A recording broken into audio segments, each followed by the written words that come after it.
দর্শক এই মুহূর্তে ফ্রান্সের কান শহরে অবস্থান করছেন আমাদের প্রতিনিধি সামিরা। বিস্তারিত জানাচ্ছেন তিনি। এই মুহূর্তে আমি অবস্থান করছি ৭৮তম আসরের আন্তর্জাতিক কান চলচ্চিত্র উৎসবের পালেদো ফেস্টিভ্যালের মূল রেড কার্পেটের উপরে।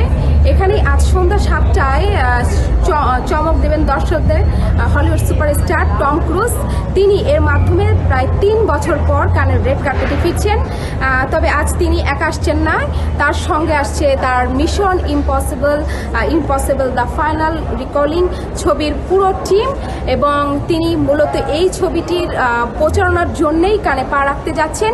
আর তার দীর্ঘদিন পর কানে ফেরাকে নিয়ে দর্শক শ্রোতাদের উন্মাদনার কোনো কমতি নেই, এবং এর জন্য বাড়তি নিরাপত্তা থেকে শুরু করে সব ধরনের ব্যবস্থা গ্রহণ করা হয়েছে।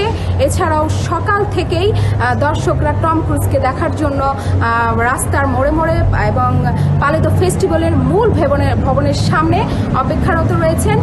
তারা সবাই এক পলক তার প্রিয় তারকাকে দেখতে চান। সেই ছাড়া টম ক্রুজ ছাড়াও কানে আজ আরও অনেক তারকাই রেড কার্পেটকে আলোকিত করবেন। তবে এখন পর্যন্ত এটি ছিল আমার কাছে সর্বশেষ সংবাদ।